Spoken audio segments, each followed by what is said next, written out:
جو اصول رکھا گیا تھا، پیسے نہیں تھے ابھی ان کے پاس. شروع میں مدینہ میں مسلمان بڑے غریب تھے، لیکن رسول اللہ نے، نبی صلی اللہ علیہ وسلم نے شروع میں ہی کہہ دیا کہ ہماری سب سے بڑی کوشش ہوگی کہ جو کمزور طبقہ ہے، جو بیوہ ہیں، جو یتیم ہیں، جو معذور ہیں، غریب ہیں، ان کو ریاست نے ان کی ذمہ داری لی تھی. یہ پہلی دفعہ دنیا میں ایک ویلفیئر اسٹیٹ بنی تھی. تو پاکستان شروع سے ہی ہمیں جس طرف جانا چاہیے تھا ہم نہیں گئے، ہم دوسری طرف چلے گئے. ہم نے کہا پہلے پیسہ آئے گا پھر ویلفیئر اسٹیٹ بنے گی، کہ جو اوپر سے جو ورڈ یوز کیا جاتا ہے ٹرکل ڈاؤن افیکٹ ہوگا، پیسہ ہوگا تو پھر وہ پیسہ نیچے آئے گا. یہ ٹرکل ڈاؤن افیکٹ مدینہ کی ریاست میں نہیں تھا. پہلے انہوں نے ذمہ داری لی اپنے کمزور طبقے کی، پہلے ریاست نے ان کو اوپر اٹھایا اور پھر خوشحالی آئی. اصل میں جو ایمان والے لوگ ہیں وہ یہ جانتے ہیں کہ کامیابی تو اللہ نے دینی ہوتی ہے، کوشش انسان کرتا ہے، وہ دیکھتا ہے. وہ پھر سے میں یہ کہوں گا، وہ غریب کی آواز سنتا ہے. جب آپ نچلے طبقے کی مدد کرتے ہیں، دکھی انسانیت کی، اوپر والے سے برکت آتی ہے. اور یہ ہمارے سامنے ہے.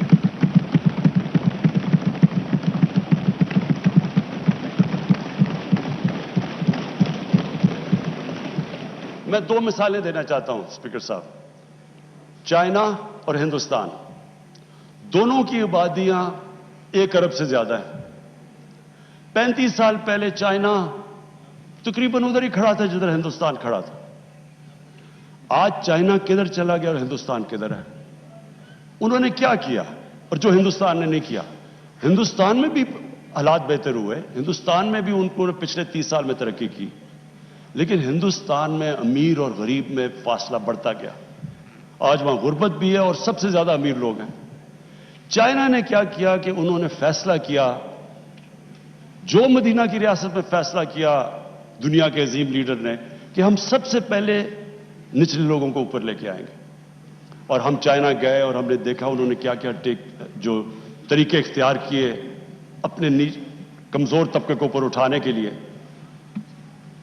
تو اسپیکر صاحب یہ دنیا میں ایک معجزہ ہے. 70 کروڑ لوگوں کو انہوں نے 35 سال میں غربت سے اٹھا کے اوپر لے گئے. اور ابھی اسی سال پریزیڈنٹ شی جن پنگ نے اناؤنس کیا کہ چائنا میں ہم نے ایکسٹریم پاورٹی ختم کر دی. یہ دنیا کی تاریخ میں اتنا یہ کبھی ہوا ہی نہیں، یہ معجزہ ہے. لیکن جیسے جیسے وہ غریبوں کو اوپر لیتے گئے، چائنا بھی ایک اکنامک جائنٹ اور سپر پاور بن گیا. ہندوستان نے، اس کے پاس بھی اتنی بڑی مارکیٹ تھی، لیکن انہوں نے یہ سٹیپس نہیں لیے. تو ایک سکالر تھے محمد عبدو، بہت بڑے اسلام کے سکالر تھے. وہ جب یورپ سے 100-125 سال پہلے جب وہ واپس آئے مصر، تو انہوں نے مصر میں کہا کہ یہاں مسلمان تو بڑے ہیں لیکن یہاں اسلام بہت کم ہے. اور جب یورپ گئے، کہتے ہیں یورپ میں جو میں نے دیکھا مسلمان تو نہیں نظر آئے لیکن بڑا اسلام نظر آیا. کہنے کا مطلب یہ ہے کہ جو بھی ان اصولوں کے اوپر چلے گا وہ اوپر چلا جائے گا. آج آپ اسکینڈینیوین ممالک میں چلے جائیں، سب سے بہتر اگر میں دنیا میں پھرا ہوں تو انسانیت کا نظام آج اسکینڈینیویا میں. آپ وہاں خوشحالی دیکھیں کیسی ہے اور ان کی انسانیت دیکھیں کیسی ہے. ہر انسان کی قدر ہے. اس سے بھی آگے چلے گئے ہیں، جانوروں کی قدر ہے وہاں. اور وہ بھی میں کہہ دوں کہ وہ بھی حضرت عمر کا قول تھا کہ اگر کتا بھی میری ریاست میں بھوکا مرتا تو میں ذمہ دار ہوں. یعنی یہ ہے انسانیت کا تقاضا. اور ان ملکوں میں جو جن کو مسلمان نہیں کہتے، لیکن مسلمان ملکوں میں آپ دیکھ لیں، ہمارے ملک میں دیکھ لیں کہ امیر امیر ہوتا جاتا ہے، غریب غریب ہوتا جاتا ہے. کوئی سوشل سیکیورٹی نیٹ ورک نہیں ہے. ہمارا آج فیملی سسٹم نہ ہو، ہمارا خاندانی نظام نہ ہو تو یہاں تو لوگ بھوکے مرتے رہے. ہمیں تو آج اگر کسی نے بچایا ہوا ہے تو وہ ہمارے ایکسٹینڈڈ فیملی سسٹم نے بچایا ہوا ہے. کوئی بے روزگار ہوتا ہے تو وہ اندر لے لیتے ہیں، ساری فیملی اس کا دھیان رکھتی ہے. ہمارے تو کوئی سوشل سیکیورٹی نہیں ہے. میں پہلی دفعہ جب برطانیہ گیا تو میں نے تو پہلی دفعہ دیکھا کہ ایک فلاحی ریاست کیا ہوتی ہے. آپ کوئی آدمی کسی گورنمنٹ کے بیمار ہو, آپ کسی ہسپتال میں چلے جائیں, آپ کا مفت علاج تھا. سارے غریب سے غریب آپ ہوں, آپ کو مفت تعلیم ملتی تھی اور کوالٹی کی تعلیم ملتی تھی. کئی ان کا پرائم منسٹر ایک آدھ بنا, وہ بھی ایک سرکاری اسکولوں میں مفت پڑھ کے بنا. ادھر آپ بے روزگار ہوتے ہیں, ان امپلائمنٹ بینیفٹس ملتی ہیں جب تک آپ کو روزگار نہیں ملتا. عدالت میں غریب آدمی جاتا ہے, اس کو لیگل ایڈ ملتی ہے مفت کی, اس کو وکیل ملتا ہے. ہم نے تو پہلی دفعہ یہ دیکھا. یہاں تو اس طرح کا کانسیپٹ ابھی تک تھا ہی نہیں. تو یہ میں آج فائنانس منسٹر آپ کو اس لیے خراج تحسین پیش کرتا ہوں. یہ پہلی دفعہ پاکستان اس طرف نکل گئی ہے جدھر ہم آج سے 74 سال پہلے جانا چاہیے تھا, اسلامی فلاحی ریاست.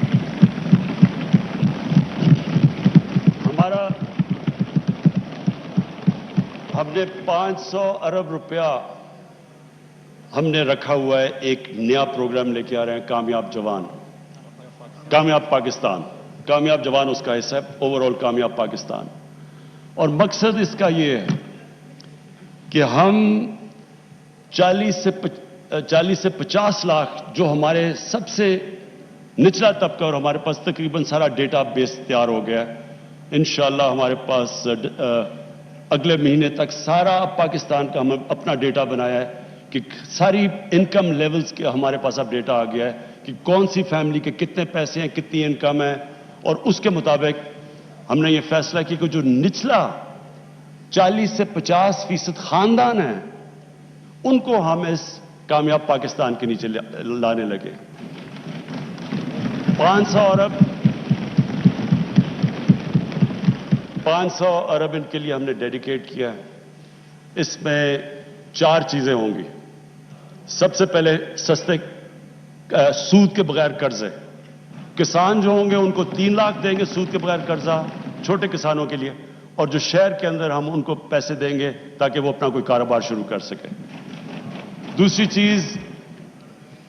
چیز ہم اسپیکر صاحب ان کے لیے وہ کام کر رہے ہیں جو میں ہمیشہ سوچتا تھا کہ اللہ نے کبھی موقع دیا تو وہ ہم اس ملک میں کریں گے. Health card, health insurance. جو میں اپنے جو ہمارے پی ٹی آئی کے 3 صوبے ہیں, پنجاب, پختونخوا اور جی بی, ان کو میں آج خاص یہ اس لیے مجھے خوشی سے میں ان کی تعریف کرنا چاہتا ہوں. اور بلوچستان وہ ہماری کولیشن گورنمنٹ ہے, ادھر بھی میری جام کمال سے بات ہو چکی ہے کہ سارے شہریوں کو ہم نے, سارے جتنے بھی خاندان ہیں ان سب کو ہم نے ہیلتھ انشورنس دینی ہے.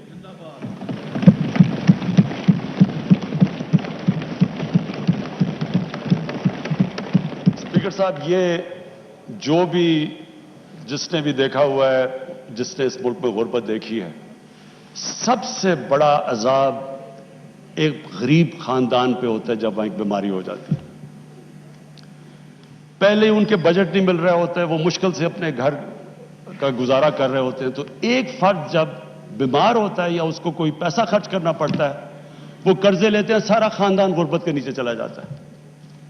یہ جو چیز کی ہے, میں اپنی ساری, اگر میں اچیومنٹ کوئی کہوں کہ جس سے مجھے سب سے زیادہ خوشی ہے, وہ یہ ہیلتھ انشورنس ہے.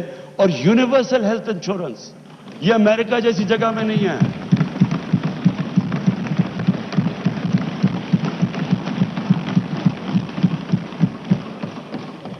اسپیکر صاحب, ڈیولپڈ ملکوں کے اندر بھی پریمیم دینا پڑتا ہے ہیلتھ انشورنس کا. یہاں مفت انشورنس دے رہے ہیں اپنے سارے خاندانوں کو. یہ میں نے آپ کو بتایا جتنے صوبے ہمارے نیچے. اور یہ صرف ایک ہیلتھ انشورنس نہیں ہے اسپیکر صاحب, یہ ہیلتھ سسٹم ہے. یہ اب پاکستان میں ماڈرن ہیلتھ سسٹم انشاءاللہ بنے گا. وہ کیسے؟ اب کیا ہوتا ہے کہ سرکاری ہاسپٹل صرف بناتے ہیں دیہاتوں کے اندر, چھوٹے شہروں میں. بڑے شہروں کے اندر صرف کمرشل ہاسپٹل بنتے ہیں, پرائیویٹ سیکٹر صرف وہاں آتا ہے, کیونکہ چھوٹے شہروں میں وہ پیسے نہیں دے سکتے. غریب آدمیوں کے پاس بائنگ پاور نہیں ہوتی, تو وہ وہاں ہاسپٹل نہیں جاتے. یہاں سرکاری ہاسپٹل جب آپ لے کے جاتے ہیں ڈسٹرکٹس میں, وہاں ڈاکٹرز نہیں جاتے. وہاں آپ ہاسپٹلز دیکھیں وہ خالی پڑے رہتے ہیں, بڑی مشکلوں سے ایکسٹرا پیسے دینے پڑتے ہیں. پختونخوا میں انہوں نے ایکسٹرا ان کے لیے پیسے دیے تاکہ ڈاکٹرز جا سکیں. اب یہ جو ہیلتھ کارڈ ہے, اس سے اب دیہاتوں کے اندر لوگوں کے پاس بائنگ پاور آ گئی ہے, وہ اپنا علاج کروا سکتے ہیں, وہ پیسے دے سکتے ہیں. اور ہیلتھ کارڈ صرف سرکاری ہاسپٹل میں نہیں, کسی بھی ہاسپٹل کے اندر ہیلتھ کارڈ استعمال ہو سکتا ہے.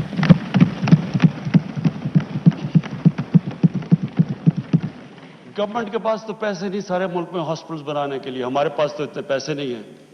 پرائیویٹ سیکٹر آئے گا اور پرائیویٹ سیکٹر کے لیے ہم اب آسانیاں پیدا کر رہے ہیں. کیسے کر رہے ہیں؟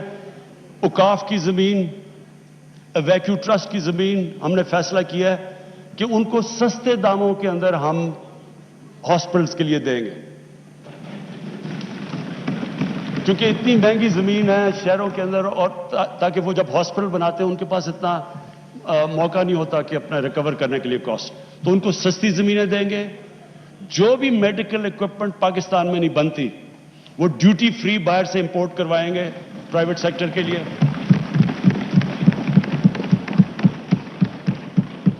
اور انشاءاللہ میرے خیال میں یہ جو ایک ایسا ہم نے قدم اٹھایا ہے, یہ ایک ریولوشنری سٹیپ ہے. اور یہ تو نمبر 1 قرضے, نمبر 2 ہیلتھ کارڈ ان کو دیں گے ساری فیملیز کو, وہ ویسے بھی ہم کور کر رہے ہیں. تیسری چیز ہم نے ان کے لیے ٹیکنیکل ایجوکیشن, ایک فرد کو ایک خاندان میں ٹیکنیکل ایجوکیشن دیں گے تاکہ اس کے پاس ہنر آ جائے, تاکہ وہ کمائی اپنی کر سکے.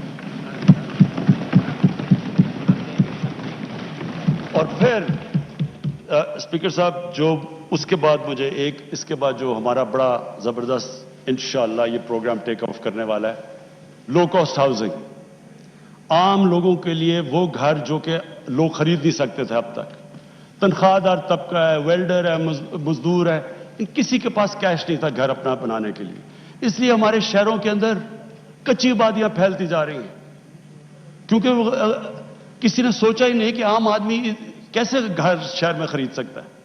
اور یہ ساری جگہ پہ آپ دیکھ لیں, کراچی میں اتنی مہنگی زمین ہے, وہاں تقریباً 30-40% کراچی کچی آبادیاں ہیں, لاہور کے اندر کچی آبادیاں ہیں, بڑے شہروں میں کدھر سے غریب آدمی آ کے شہر میں اکوموڈیشن لے سکتا ہے. تو یہ ایک بہت بڑا سٹیپ ہے کہ ہم نے اب بڑی محنت سے ایک قانون جو پھنسا ہوا تھا عدالتوں کے اندر, کئی سالوں سے پھنسا ہوا تھا, فورکلوجر لا, وہ ہم نے عدالتوں سے کلیئر کروایا. پھر بینکوں سے بیٹھے, پھر بینکوں کو انٹرسٹ کیا اس کے اندر.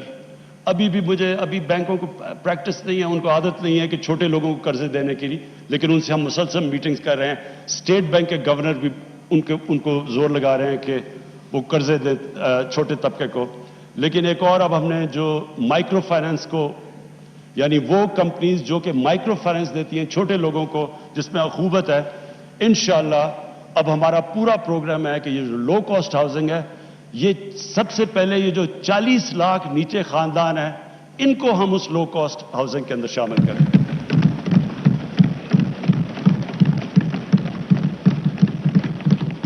پھر اسپیکر صاحب احساس پروگرام اب ہمارا اس اگلے مہینے, جس طرح میں نے کہا, ہمارے پورا ڈیٹا بیس پاکستان کا کمپلیٹ ہو جائے گا.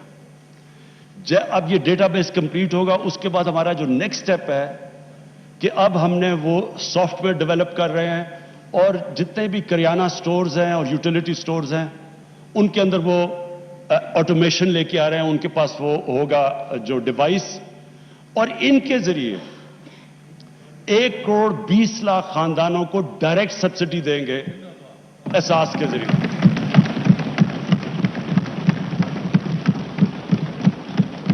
یہ اسپیکر صاحب یہ کبھی پاکستان میں نہیں ہوا, یہ پہلی دفعہ ہوگا کہ جو نچلا ہمارا, آپ سوچ لیں 1 کروڑ 20 لاکھ خاندان, ان کو ڈائریکٹ سبسڈی کس چیز کی دیں گے, کیونکہ ایک انٹرنیشنلی مہنگائی بڑھ رہی ہے, کموڈٹیز کی قیمت ریکارڈ پہ گئی ہوئی ہے پچھلے 1 سال کے اندر. تو ہم ان کو جو بیسک ہے, گھی ہے, آٹا ہے, چینی ہے, جو ایک عام آدمی, دالیں ہیں, ان کو ہم یہ جو 1 کروڑ 20 لاکھ خاندان ہوں گے, یہ کسی بھی کرانہ سٹور اور یوٹیلیٹی سٹور پہ ان کا ہمارا ڈیٹا بیس پہ ہوں گے. یہ وہاں جا کے سبسڈائزڈ آٹا اور یہ جو بیسک چیزیں ہیں جو کھانے پینے کی یہ لے سکیں گے.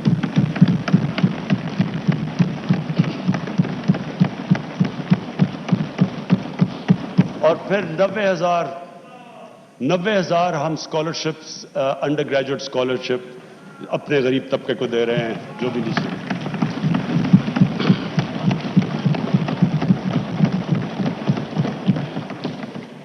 اچھا اسپیکر صاحب، پھر اب میں صرف یہ کہنا چاہتا ہوں کہ ہمارا جو اب ڈائریکشن ہے وہ نکل گیا ہے، جو کہ پاکستان کی ویژن ہے کہ ایک فلاحی ریاست کی طرف جا رہا ہے پاکستان.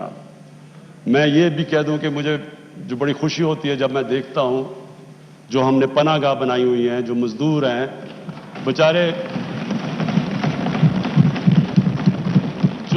جو محنت کش لوگ جو کہ سارا دن مزدوری کرتے ہیں اور پھر بچا کے پیسہ اپنے بیوی بچوں کو بھیجتے ہیں.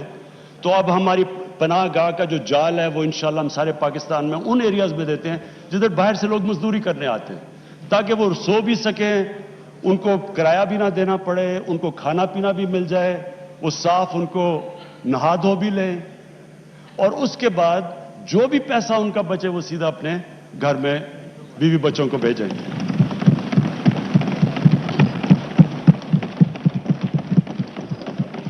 اچھا اسپیکر صاحب، اب میں اپنے دوسرے پوائنٹ پہ آتا ہوں، انصاف. دیکھیں، یہ مدینہ کی ریاست میں انصاف کو ڈیفائن کیا گیا تھا. ہمارے نبی صلی اللہ علیہ وسلم نے ڈیفائن کیا تھا کہ انصاف کیا ہے. انہوں نے 2 ڈیفینیشنز دی تھی.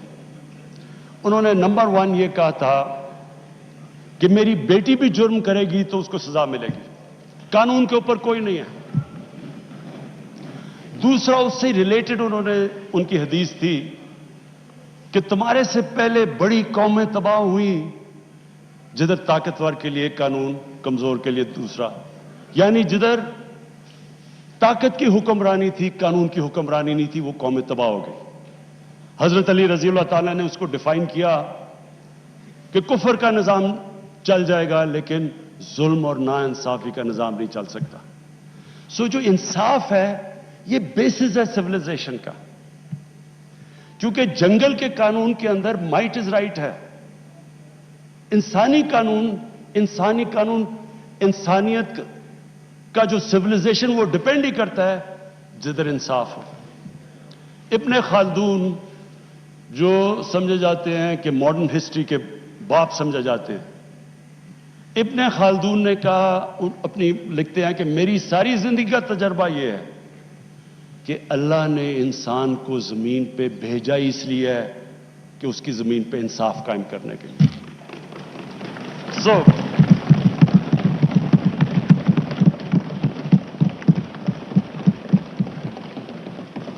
اسپیکر صاحب، یہ جو بیسس ہے قانون کی حکمرانی، یہ ہے بیسس ایک سوسائٹی کا. آج اگر آپ دنیا کی تاریخ سٹڈی کر لیں تو معاشرہ تو وہی اوپر گیا، خوشحال وہ ہوا جدھر انصاف ہے. شیر شاہ سوری کی میں پڑھ رہا تھا کہ جب وہ اوپر آئے، وہ تو ان کو ایک جاگیر دی گئی. شیر شاہ سوری کی جو جاگیر اٹھے، شیر شاہ سوری ادھر سے کیسے اٹھا کہ اس نے اپنی جاگیر میں سب سے پہلے جتنے بڑے بڑے ڈاکو تھے ان کو اس نے کیا.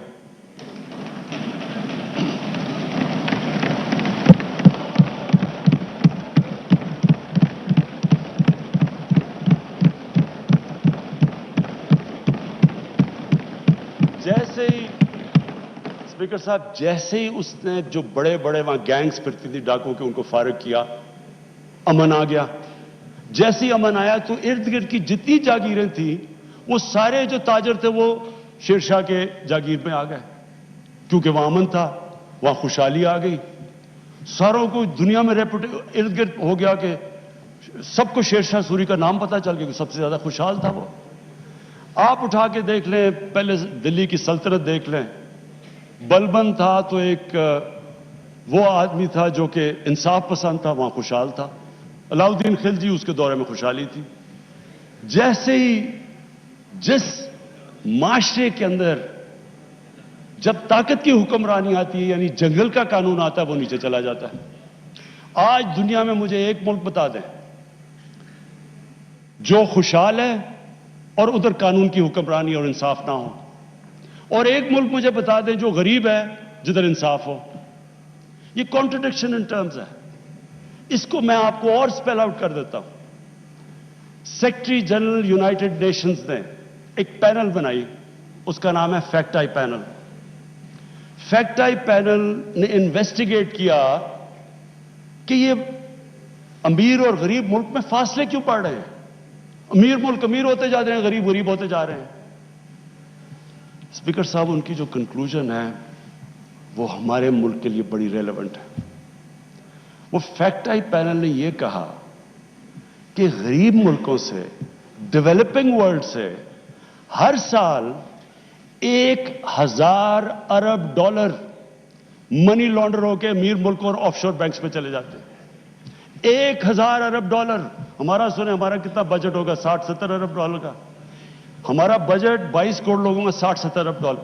1,000 ارب ڈالر ہر سال غریب ملکوں سے امیر ملکوں پہ چلے جاتے ہیں.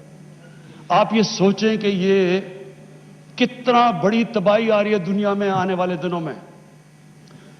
یہ جو آپ دیکھتے ہیں, آپ یہ دیکھتے ہیں اکنامک مائیگرنٹس افریقہ سے جا رہے ہوتے ہیں وہاں یورپ کے اندر, ادھر ساؤتھ امریکہ سے امریکہ میں جا رہے ہوتے ہیں. غریب ہوتے ہیں, بچے سارے اٹھا کے ڈوب رہے ہوتے ہیں کشتیوں میں, وہ جا رہے ہوتے ہیں. کیوں جا رہے ہیں؟ کیونکہ وہاں امیر ہیں اور جو ڈیولپنگ ورلڈ ہے وہ غریب ہوتی جا رہی ہے. اس کی سب سے بڑی وجہ منی لانڈرنگ ہے. اسپیکر صاحب, جب ایک ملک کی تباہی آتی ہے تو اس کے امیر, اس کا وہ پٹواری اور تھانے دار اور یہ اور سرکاری نوکر, یہ بھی نقصان پہنچاتے ہیں, لیکن تباہی نہیں, ملک کو تباہ نہیں کرتے. ملک کو تباہ کرتا ہے کہ جب پرائم منسٹر عمران خان اور اس کے وزیر, جب ہم پیسہ چوری کر کے ملک سے باہر بھیجتے ہیں, تب وہ ملک کی تباہی آتی ہے. جب یہ جو فیکٹ آئی پینل کی رپورٹ ہے کہ 1,000 ارب ڈالر جو جا رہا ہے ان کو غریب ملکوں سے امیر ملکوں میں, یہ کوئی غریب لوگ تو نہیں چوری کر رہے نا, یہ تو طاقتور لوگ پیسہ چوری کر رہے ہیں. اور اسی لیے ہمارے رسول اللہ صلی اللہ علیہ وسلم نے کہا کہ بڑی قومیں تمہارے سے پہلے تباہ ہوئی, طاقتور کو جو چھوٹ دے دیتی ہیں اور کمزور کو پکڑ لیتی ہیں. کوئی قوم ہی نہیں ترقی کر سکتی. کوئی مجھے دنیا میں بتائیں, آپ ساری دنیا کی, تیسری دنیا, سارے افریقن ریپبلکس دیکھ لیں, کتنے ملک ترقی کر رہے ہیں جدھر یہ ہو رہا ہے. اور اسپیکر صاحب, یہی سٹرگل ہے, پاکستان کی سٹرگل ہے رول آف لا کی.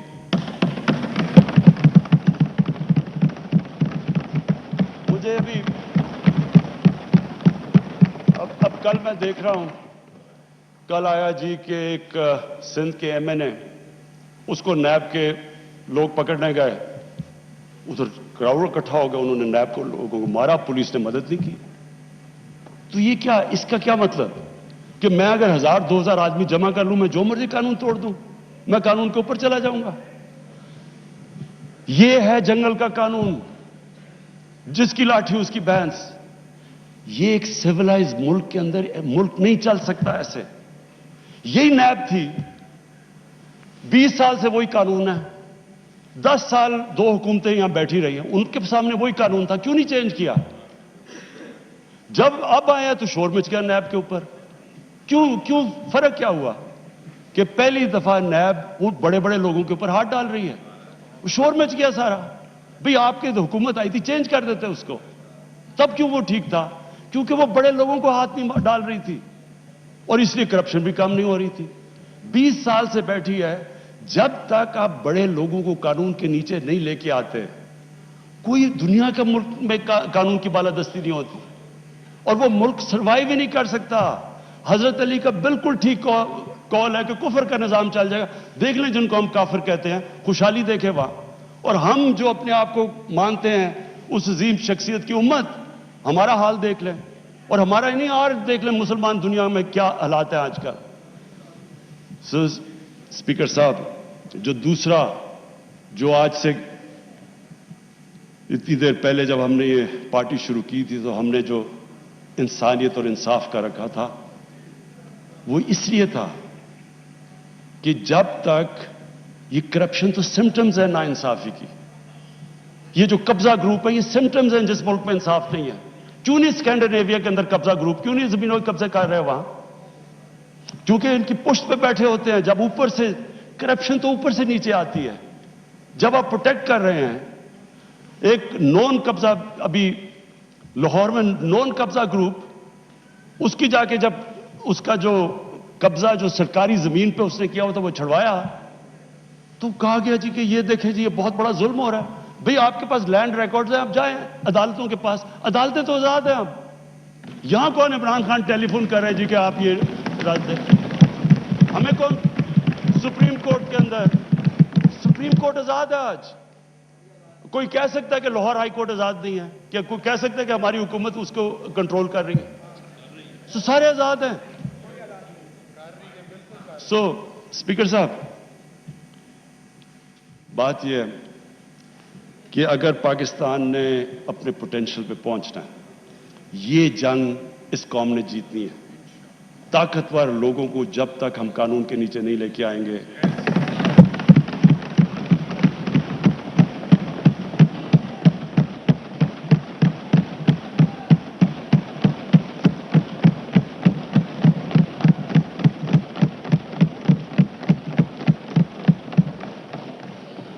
اچھا.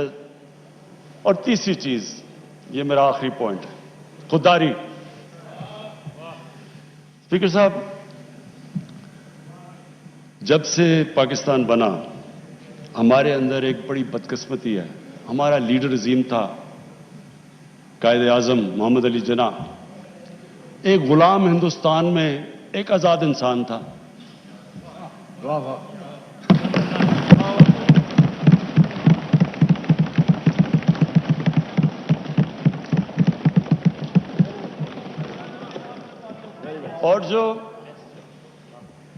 اور جو ہمارے جس کی ہم امت ہے، میں صرف ایک چھوٹی سی چیز نریٹ کرنا چاہتا ہوں. یہ بڑا امپورٹنٹ ہے سمجھنے کے لیے کہ یہ کتنی بڑی خواب تھی پاکستان.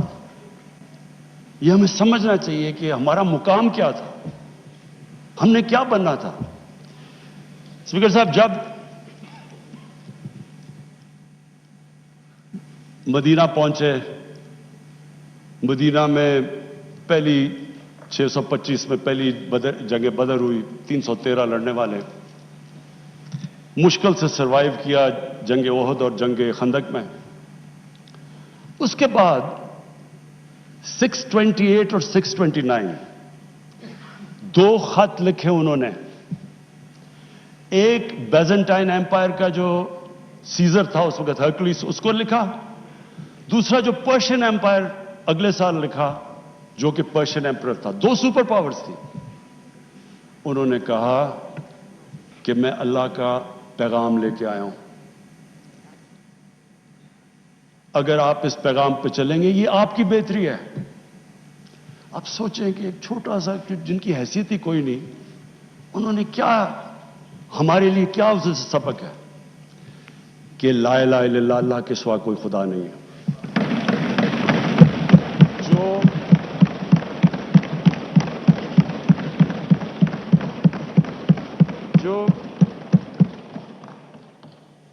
جو اللہ کے سامنے جھکتا ہے وہ کسی انسان کے سامنے نہیں جھکتا، چاہے وہ رومن ایمپرر ہو اور چاہے وہ پرشین ایمپرر ہو. اور کون سوچ رہا تھا کہ وہی جو بڑے ایمپائرز تھے، سپر پاورز تھی، وہ دیکھتے تھے یعنی وہ دیکھیں یہ تو آج تو ماڈرن ڈے ہے، ان دنوں میں تو اونٹ کی ٹریول تھی. تو سوچیں کہ اتنی تیزی سے وہ کیسے کولیپس کر گئے. دیکھیں جو لا الہ الا اللہ ہے نا، وہ انسان میں غیرت دیتا ہے، اور غیرت کے بغیر نہ کوئی انسان بڑے کام کرتا ہے، نہ آج تک قومی غیرت کے بغیر کوئی ملک اٹھا ہے.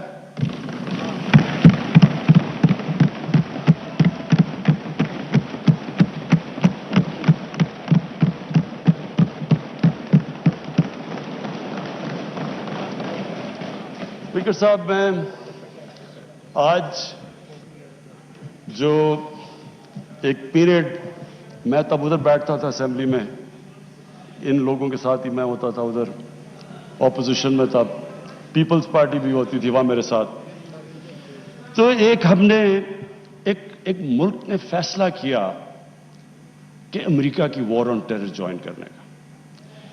میں آج اس کے اوپر اس لیے بات کرنا چاہتا ہوں کہ یہ میں بڑا، اگر میری ساری زندگی میں جو میں سب سے زیادہ پاکستانی ہوتے ہوئے مجھے ذلت فیل ہوئی ہے وہ اس ٹائم پہ ہوئی ہے، تو اس لیے میں آج اس کی بات کرنا چاہتا ہوں. ہم نے فیصلہ کیا کہ جناب ہم فرنٹ لائن سٹیٹ بن جائیں گے امریکہ کی وار آن ٹیرر. میں اس وقت ایک سیٹ تھی میری، تب بھی میں بار بار کہتا تھا کہ اس سے جنگ سے ہمارا تعلق کیا ہے؟ القاعدہ افغانستان بیٹھی ہوئی ہے، ملیٹنٹ طالبان افغانستان میں، ہمارے پاس تو وہ بھی نہیں تھے. ہم نے کیا کیا ہے کہ ہم ان کی جنگ میں شرکت کر دیں؟ وہ جو پیریڈ ہے وہ میں اس لیے چاہتا ہوں کہ ہم ہمیشہ کے لیے، میری قوم سیکھے. قوم، ایک انسان، ایک ادارہ آگے تب بڑھتا ہے جب اپنی غلطیوں سے سیکھتا ہے. وہ جو ہم نے حماقت کی، میں یہ چاہتا ہوں کہ میں ذرا پیریڈ آپ کو، کیونکہ میں نے شرکت کی اس میں، وہ جب میٹنگز ہو رہی تھی، جب وہاں فیصلے کیے گئے، فیصلہ یہ کیا گیا کہ نہیں جی امریکہ بڑا ناراض ہے. لفظ استعمال کیا گیا جو اس میٹنگ میں ہوں گے کہ وونڈڈ بیئر ہے، کس طرف بھی ہاتھ مار دے گا، ہمیں کچھ بھی کر سکتا ہے، اس لیے ہمیں اس کی مدد کرنی چاہیے. ہاں مدد کریں، دہشت گردی ہوئی تھی، ہمیں ان کی مدد کرنی چاہیے. لیکن جو ہم نے کیا اس کے بعد، کوئی قوم کسی اور کی جنگ میں شرکت کر کے 70,000 اپنے لوگوں کی قربانی دیتی ہے. 150 ارب ڈالر اپنے ملک سے، اس سے بھی زیادہ گیا ہوگا، ہمیں پتہ ہی نہیں ہے، کیونکہ یہاں تو کوئی کرکٹ ٹیم نہیں آتی رہی، انویسٹر نے کہا نا پاکستان. یہاں تو ملک کو انہوں نے کہہ دیا the most dangerous place in the world. تو ہم نے جو وہ کہتے رہے ہم کرتے گئے. ایک ٹامی فرینکس ان کا کوئی جنرل تھا، اس کی کتاب میں نے اس میں ایک سینٹنس پڑھا. اس نے کہا کہ we knew Musharraf was vulnerable so we kept pushing him. وہ جو وہ کہیں ہم کرنے کے لیے تیار ہو جائیں. لوگ اپنے وہاں پکڑا دیے، ان کو پکڑ کے گوانٹانامو میں بھجوا دیے. اپنی کتاب میں لکھا مشرف نے کہ میں نے پیسے دے کے لوگوں کو بھجوایا. کس قانون کے تحت؟ یعنی جو اپنے لوگوں کی، اپنی قوم کی، اپنے لوگوں کی، اگر وہ حکومت ہی ان کی حفاظت نہیں کرتی تو اور کس نے ان کی حفاظت کرنا ہے؟ پکڑا دیا جناب امریکہ کو، گوانٹانامو میں پہنچا دیا.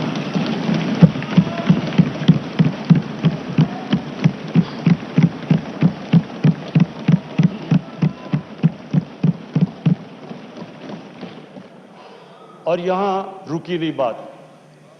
قبائلی علاقے میں جی وہاں تورا بورا کے بعد ان کے تھوڑے سے القاعدہ آ گیا. القاعدہ تورا بورا کے بعد آ گئے. اوپن بارڈر تھا قبائلی علاقے میں. ہمیں انہوں نے حکم کیا کہ آپ جا کے ان کو اپنی فوج بھیجو قبائلی علاقے میں. چند سو القاعدہ کے پیچھے ہم نے اپنی فوج بھیج دی قبائلی علاقے میں. اب جب فوج قبائلی علاقے میں جائے گی، وہ اپنے لوگ تھے ادھر، جو پھر ادھر سے وہ ڈرون اٹیک کریں، وہاں ہمارے شہری مر جائیں، ادھر ہماری فوج جس کو پتہ ہی نہیں کہ کس کے پیچھے جا رہے ہیں، چند سو لوگوں کے پیچھے قبائلی علاقے میں گئے. اس کا نتیجہ کیا ہوا؟ آدھا ہمارا قبائلی علاقے کے لوگوں نے نقل مکانی کی. وہ قبائلی علاقہ ابھی تک کہیں ریکور نہیں کیا. میری طرح کا آدمی جو کہتا گیا کہ یہ غلط ہو رہا ہے، مجھے طالبان خان بنا دیا. یعنی وہ میں جب کہتا تھا افغانستان میں کوئی ملٹری سلوشن نہیں، جناب یہ پرو طالبان ہے. وہ جو پیریڈ تھا اسد قیصر صاحب، اسپیکر صاحب، ہماری تاریخ کا سب سے، میں اگر مجھے سے کوئی پوچھے، سب سے سیاہ وقت تھا. ہمیں پتہ ہی نہیں ہے کہ دشمن کون ہے، دوست کون ہے. امریکہ ہمارا دوست ہے. کبھی یہ سنا ہے کہ آپ کا دوست اپنے ملک میں بمباری کر رہا ہو؟ کئی دنیا میں یہ سنا ہے کہ آپ کے ملک میں ڈرون اٹیکس کر رہے ہو؟ آپ کا اہل ہے. اچھا وہ جو لوگ مرتے تھے، جن کے بیوی بچے مرتے تھے جب بم پھٹتا تھا، وہ جا کے وہ بدلہ کس سے لیتے تھے؟ وہ پاکستانی فوج اور پاکستان سے. دونوں طرف پاکستانی مر رہے ہیں. میں نے جب پوچھا کہ یہ آپ جب اٹھاتا تھا یہ کیا کر رہے ہیں، کیوں اجازت دی ہوئی ہے؟ وہ آگے سے کہتے تھے کہ کیونکہ پاکستان نہیں ان کے پیچھے جا رہا لہذا ہمیں وہ کرنا پڑتا ہے. اسپیکر صاحب ہمارا 30 سال سے بیٹھا ہوا ہے لندن کے اندر ایک دہشت گرد, اس کو ڈرون ماریں گے تو کیا وہ اجازت دے دیں گے ہمیں؟ اب سوچیں اگر انگلینڈ میں ہم ڈرون اٹیک کر دیں اس کے اوپر تو کیا اجازت دیں گے وہ ہمیں؟ تو اگر وہ نہیں اجازت دیں گے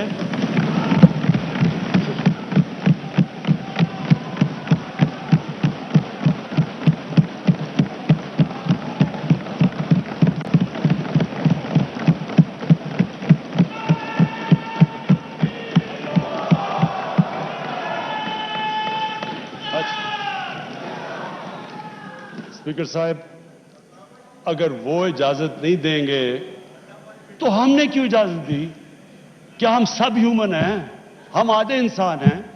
یا کیا ہماری کوئی ویلیو ہماری جان کی نہیں جو اتنی کی؟ ہمارے ملک میں اجازت دی گئی, گورنمنٹ سے جھوٹ بولا لوگوں سے کہ نہیں جی ہم مذمت کرتے ہیں ڈرون اٹیکس کی. ذلت دیکھیں کیا ہے کہ پہلے ان کو اجازت دے رہے ہیں اور اتنا حوصلہ نہیں ہے کہ پبلک کو کہے کہ ہم نے اجازت دی ہوئی ہے, مذمت کر رہے ہیں جی ان کی. ایک میٹنگ ہوئی, اوپن ہیئرنگ ہوئی سینٹ کے اندر. اس میٹنگ کے اندر سینیٹر کارل لیون پوچھتا ہے ایڈمرل ملن سے کہ آپ یہ کیوں پاکستان میں یہ ڈرون اٹیکس کر رہے ہیں جب پاکستانی حکومت مذمت کرتی ہے؟ ایڈمرل ملن اوپن ہیئرنگ کے اندر کارل لیون کو کہتا کہ ہم پاکستان حکومت کی اجازت سے کر رہے ہیں. وہ آگے سے کیا کہتا؟ اب یہ شیم کی تو یہ بات ہے, وہ آگے سے کہتا ہے کہ کیوں پاکستانی حکومت سچ نہیں بولتی اپنی لوگوں سے, کیوں دوگلی ہے؟ اور یہ اوپن, اسپیکر صاحب یہ اوپن کیبنٹ سینٹ کی ہیئرنگ پہ جو پبلک کے اندر ہوتی ہے اس میں یہ ہو رہا ہے. ہم نے اپنے آپ کو ذلیل کیا, ہمیں دنیا نے نہیں ذلیل کیا, ہم نے ذلیل کیا اپنے آپ کو.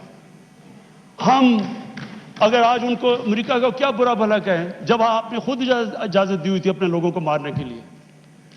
پھر سے میں ریپیٹ کرتا ہوں, مجھے کوئی انسٹنس بتا دیں کہ آپ کے ملک آپ ان کی مدد کر رہے ہیں, آپ کے لوگ مر رہے ہیں ان کے لیے اور وہ آپ ہی کو بمباری کر رہے ہیں آپ کے ملک میں. اس کی کوئی دنیا میں مثال ہے؟ اور یہ ہم نے اجازت دی.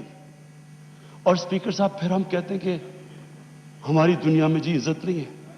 جب اسامہ بن لادن کے خلاف آپریشن کیا ایبٹ آباد میں اسپیکر صاحب اوورسیز پاکستانیوں کو جانتا ہوں, جتنی ذلت اوورسیز پاکستانی کو, لوگ کہتے ہیں ہم چھپ گئے, ہم دنیا کو فیس نہیں کر سکتے تھے کہ پہلے تو ایک آپ ان کے لیے لڑ رہے ہیں جی ہم آپ کی فرنٹ لائن سٹیٹ ہے, اور پھر جناب جب اس کو یہاں مارا تو کیا ہمارا اعلی ہمارے اوپر اتنا اعتماد نہیں کرتا تھا کہ ہمیں کہہ دے کہ آپ کریں؟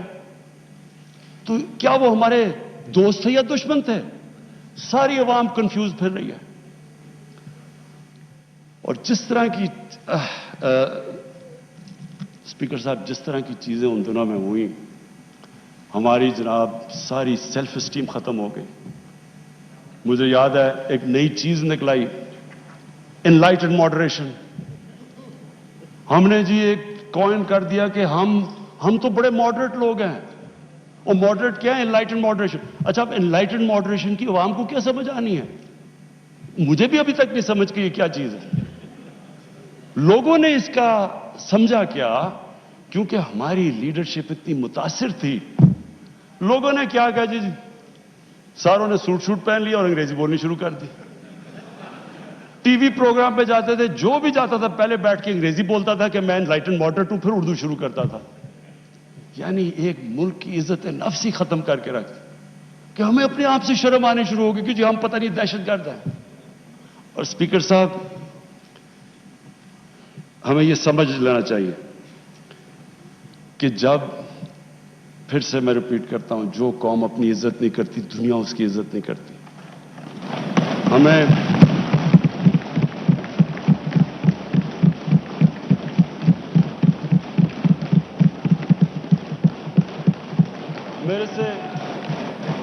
میرے سے پوچھا گیا جی کہ آپ پاکستان بیسز دے گا امریکہ کو؟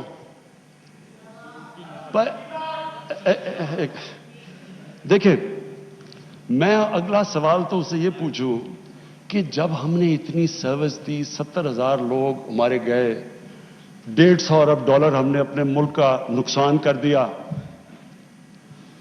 کیا انہوں نے ہماری تعریف کی کیا انہوں نے اکنالج کیا کہ کتنی قربانی دیا پاکستان نے کوئی دنیا میں ملک ہے جس نے کسی اور کے لیے اتنی قربانی دیا انہوں نے الٹا برا بھلا کہا دوگلے ہو تم انہوں نے کہا جی افغانستان میں دوگلی گیم کر افغانستان کی جنگ نہیں جیت رہے وہ بھی ہمارے پر ڈال دیا یعنی بجائے کہ اپریشیٹ کرنا الٹا پاکستان کو برا بھلا کہا گیا تو اسپیکر صاحب اس سے ہم نے ایک سبق سیکھا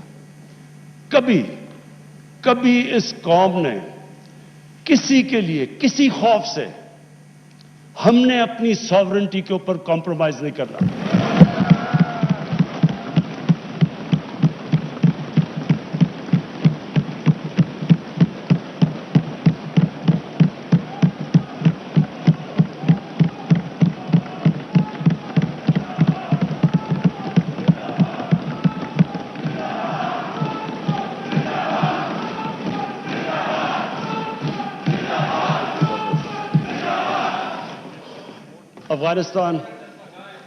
افغانستان یہ واقعی ہمارے لیے ایک بڑا مشکل اب وقت آ رہا ہے میں اپنی ساری قوم کے سامنے یہ چیز کہنا چاہتا ہوں ہم نے جتنی کو اور اب یہ بھی میں کہہ دوں کہ ہمارا جو ہمارا اور امریکہ کا اس وقت انٹرسٹ ہے وہ ایک ہی افغانستان میں وہ بھی شکر ہے اتنی دیر کے بعد اس نتیجے پہ آ گئے ہیں کہ افغانستان میں ملٹری سولوشن نہیں ہے جلدی آ جاتے تو شاید اتنا زیادہ خون نہ ہوتا شکر آپ آ گئے ہیں لیکن ہم تو اس سے پہلے ہمیں اس چیز پہ آ جانا چاہیے تھا کیونکہ ہم تو جانتے ہیں افغانیوں کو ہمارے بھائی ہیں ہمیں ان کی تاریخ پتہ ہے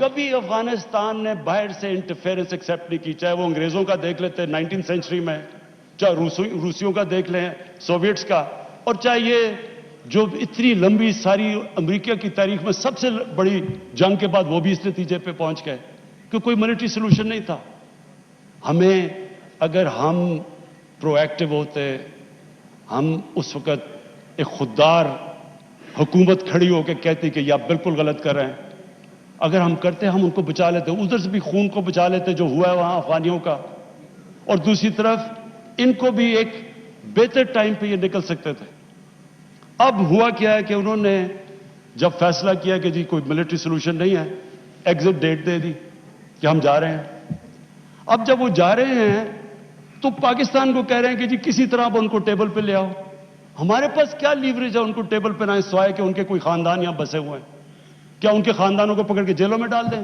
کیا کرے اور پاکستان تو صرف ان کو کہہ سکتا ہے نا کہ ملٹری سولوشن کے اوپر اگر آپ جائیں گے تو وہاں سول وار لمبی ہو جائے گی طالبان کو اور سول وار لمبی ہوگی افغانستان کی بھی تباہی ہے اور پاکستان اس کے بعد وہ ملک ہے جس کو نقصان ہوگا لیکن اس کے بعد جب وہ ڈیٹ دے چکے ہیں اس سے زیادہ ہم لیوریج کیا کریں اور مجھے بڑا افسوس ہوتا ہے میں پریزیڈنٹ غنی کو بھی ملا ہوں میں ان کے افغانستان بھی گیا ان کے یہاں بھی لیڈرز کو ملا میں ان کو سمجھا کے یہ کہہ چکا ہوں کہ ہمارا انٹرسٹ ہے افغانستان میں اس وقت امن ہو ہم آگے اکانومی کا سوچ رہے ہیں ہم سینٹرل ایشیا کا سوچ رہے ہیں ہماری ریجنل ہماری ٹائز ہیں تاجکستان کے ساتھ ازبیکستان کے ساتھ ریلوے ہم بن رہے ہیں ہم تو آگے کا سوچ رہے ہیں تو ہم تو چاہتے ہیں امن ہو ہم نہ کوئی اسٹریٹجک ڈیپتھ چاہتے ہیں افغانستان میں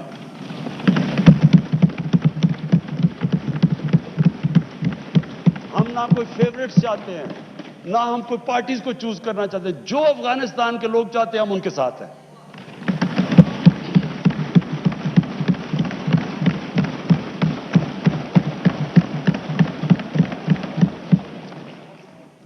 تو ہم پارٹنرز ان پیس تو امریکہ کے ساتھ ہو سکتے ہیں اور ہمیشہ رہیں گے ہم پارٹنرز ان کانفلکٹ نہیں ہو سکتے اب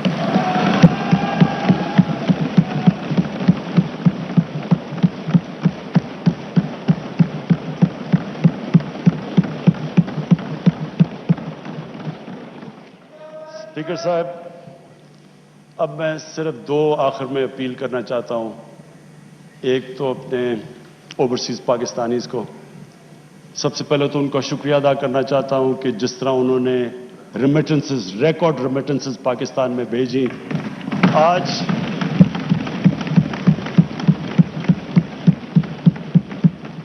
20 ارب ڈالر کا کرنٹ اکاؤنٹ جو ڈیفیسٹ آج 11 مہینے سے سرپلس میں چلا گیا ہے، وہ نہ ہوتا کہ اگر وہ اس طرح پاکستان کی مدد نہ کرتے اس مشکل وقت پہ، اور ہمیں انہوں نے جس طرح ریمیٹنسز بھیجی.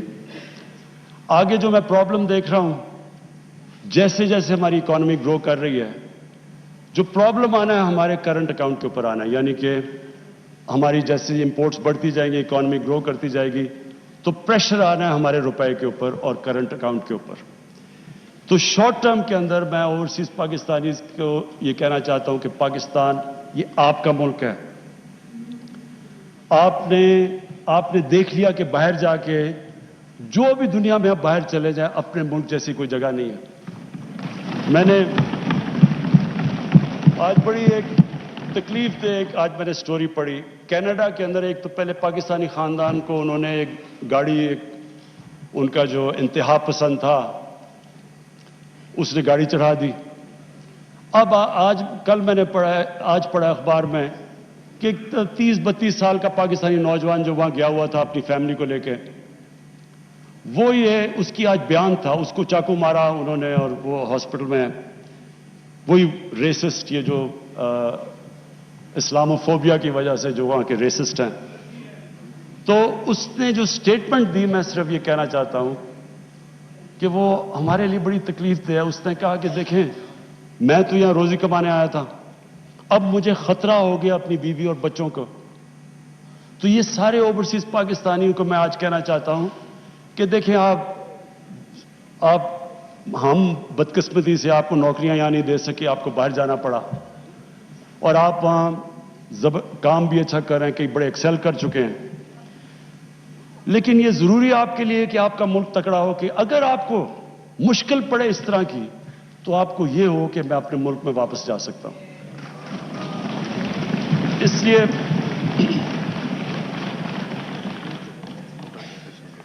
کاشف اس لڑکے کا نام تھا.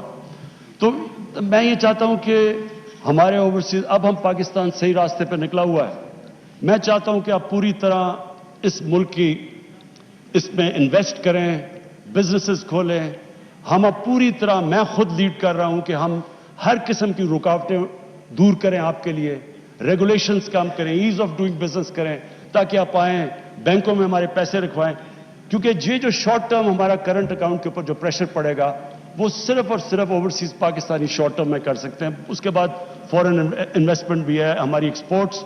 مجھے بڑے فخر سے میں کہتا ہوں کہ جو ایکسپورٹس کے اندر اب جو اوپر گئی ہیں، تو ہم آہستہ آہستہ تو صحیح راستے پہ نکل چکے ہیں کہ ایکسپورٹ لیڈ گروتھ. لیکن تھوڑے وقت کے لیے میں اپنے اوورسیز پاکستانی کو اپیل کروں گا. اور اس کے بعد میں اپنی قوم سے، اب میں یہ میرے لیے کافی مشکل چیز ہے یہ جو میں کہنا چاہتا ہوں کہ دیکھیں، جب ایک ملک کا سربراہ باہر جا کے دوسرے ملکوں میں ملک کے لیے قرضے یا پیسے لینا چاہتا ہے، یہ میری 3 سال میں 2 مہینے کم جو ابھی پیریڈ گزرا ہے، سب سے مشکل پیریڈ ہوتا ہے کہ آپ لوگوں سے جا کے قرضے مانگ رہے ہیں، پیسے مانگ رہے ہیں ملک کے لیے. یہ چلے میرے لیے تو ہے مشکل، لیکن یہ قوم نیچے جاتی ہے. جس قوم کا لیڈر جا کے پیسے مانگ رہے ہیں، وہ قوم کی کیا حیثیت ہے؟ تو میں اپنے لوگوں سے کہنا چاہتا ہوں کہ دیکھیں، آپ سب چاہتے ہیں کہ پاکستان عظیم قوم ہو. آپ وہ لوگ ہیں جو دنیا میں 4-5 ملک ہیں جو سب سے زیادہ خیرات دیتے ہیں. یہ وہ ملک ہے، اور میں سب سے بڑا ریسیپینٹ ہوں. شوکت حرم کے لیے پیسے اکٹھے کرتا ہوں، نمل یونیورسٹی کے لیے پیسے اکٹھے کرتا ہوں. 2 ہاسپٹل بن چکے، تیسرا کراچی میں سب سے بڑا ہاسپٹل، سب کے لیے پیسے دیتے. اتنے کھلے دل کے لوگ نہیں ہیں دنیا میں جتنے یہ ہیں.